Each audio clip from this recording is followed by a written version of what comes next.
Hello anime fans, welcome to another episode of Scenic Fights Fight Scenes Breakdown.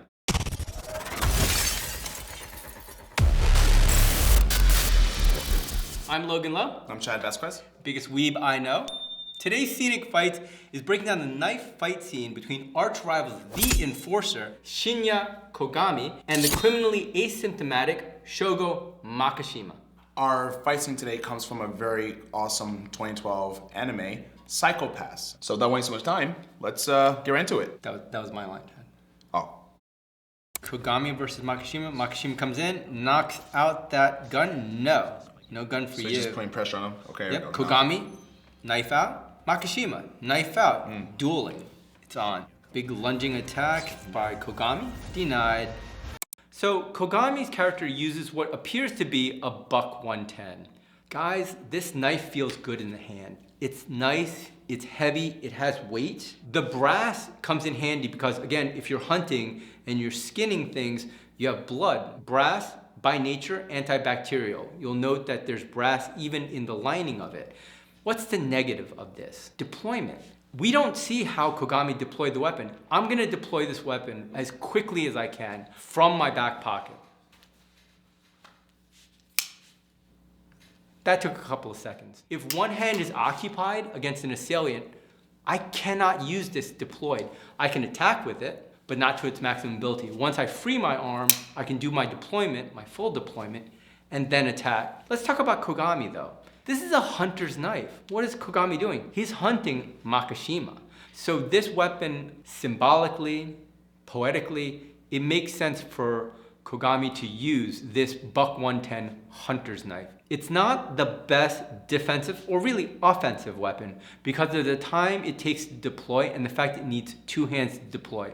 I would like to note that we are not 100% sure it's a buck 110. It looks like it. It certainly looks like it. The reason why it might not be a buck 110 is the speed at which Kogami was able to deploy the weapon. I can't deploy it that quickly. Then again, I'm not Kogami. So now let's talk about Makishima's weapon, which just like Kogami's weapon has that limitation of essentially needing two hands to deploy. Can you deploy it with one hand? Kinda. But you'll note that Makishima actually deploys it with two hands. It does not have a lock like the buck 110 does. What lock could I possibly do? I could potentially keep my thumb here, but I'm in a fight. So not only do I have to remember how to fight, I have to remember to keep my thumb here. I have to remember to keep my finger here. Why? So it doesn't go backwards on me. The only options available is essentially a number 1/ or a number 2/, potentially a number 3/. But that's it. If it's a straight weapons to weapons fight and these two are equally skilled, Makishima is losing because this is the inferior weapon to the buck 110. Makishima's weapon choice is purely one for aesthetics, not for practicality. And perhaps that's what he wants. A little circling, Makishima blocks that first attack and then attacks the head. Okay, so here Makishima is doing a block with his thumb down, elbow out. Let's talk about why that's inferior. Here I'm at a disadvantage, at least structurally. All Kogami has to do is drop his elbow and slash my belly. Boom. And I can't do much to stop him. I'm gonna stop you. Do not allow me to stop you and slash my belly. Go. Yeah. Why? It's that elbow. Find a wall. We don't have a wall here, but find a wall. And I want you to push against it this way, as hard as you possibly can. And then all I want you to do is drop your elbow here and push this way. Which one do you feel stronger? I'm gonna assume that the one that felt stronger was the latter. Why? Your entire body is behind it. I'm thrusting with my legs. Here, I'm striking with my arm, maybe the rotation of my torso. Structurally, it is just much stronger elbows down. What could Makishima have done? He's got a razor blade. All I need to do is go this way and I'm slicing in and that arm's done. Or, hold on to this weapon, I can also change the angle and slice this arm. Are they gonna kiss? Not that there's anything wrong with that. Maybe now you're trying to kill someone. Escape these wild slashes. It's really all Makishima can do. All right, that's an interesting, I guess, takedown. What do you think of that, Chad? It isn't like Makishima did a takedown. Throughout the thrust, he just caught the arm and they lost their balance. He just kind of reversed them. So I wouldn't call that takedown, but Makishima has a left overhook in the armpit, and that's being used to pin down his opponent. But I don't see that being a valid way of holding someone down with just one arm. So why don't we actually break that down and see really what's going on here and what's valid and what's not. Okay. What I see happening is Kogami is really committing to another thrust, and Makishima happens to get out the way and with his left arm go over and I think use momentum to pull Kogami down to the floor. Logan and I will do this very slowly. I'm not gonna jump in the air like Makishima, one, because I just can't do it.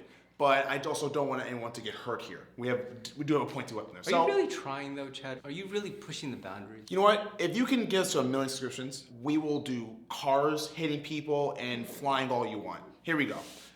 Thrust happens. We're gonna go real slow here. He goes over this arm. Now we're gonna do this very slowly. Going down to our knees. The position lands.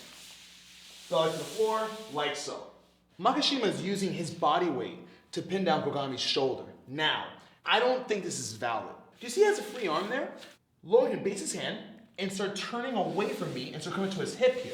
So you see how he just started building a base? I don't see it being a valid hold, especially as how long Makishima had that pin for the time that we saw it. What's interesting though, is that you notice that when he did attack, he went for the wrist. And there is some logic to that. For Makishima, it's a good target. Plenty of nerves. You have plenty of tendons that can either close the hand or open the hand. More importantly, in the front, of course, we have the arteries and the veins. Crucially important.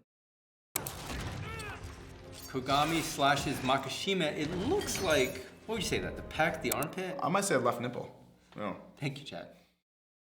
Makishima is realizing not only has he sustained an injury, he's lost his blade and he's lost his pistol. Not looking good. Okay, what's Kogami gonna do? Kogami's coming in for another lunging thrust because the first two worked out so well for him. Yeah, right. He does a Third one's third. a charm. And this time, what does Makishima do? Flash grenade. Okay. Bam. In the anime, Kogami is always training. This particular scene doesn't ring true, that he would repetitively do a lunging straight thrust, which by itself is not a great opening move to begin with. But not only is it not a great opening move, he does it not once, not twice, but thrice. In his defense, probably the only thing that maybe is happening is this is a emotionally involved fight for him. Okay. So possibly him not being himself and thinking clearly might be playing a role in this. So, and how important is it to manage your emotions? Extremely. Okay, all right, I see that, Chad. All right, so I see you're a nicer guy than I am. You're gonna give it a pass. A psychopath. Psychopath fans, I get it. I understand why they chose the weapons that they chose. Kogami, the hunter, using the buck 110, hunting his prey. Makishima, the murderous artist, using the beautiful straight-edged razor. I get it. I understand that's moving the story forward. Unfortunately, it doesn't lend itself to this scene because now we run into the limitations of both weapons.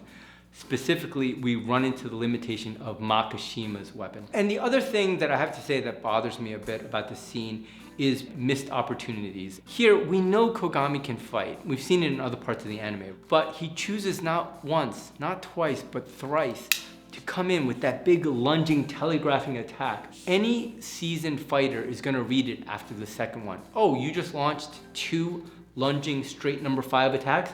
I wonder what you're gonna do next. That bothered me. For that, and just that, don't kill me, anime fans. I'm one of you. I have to give the psychopath a D. Don't kill me, one of you.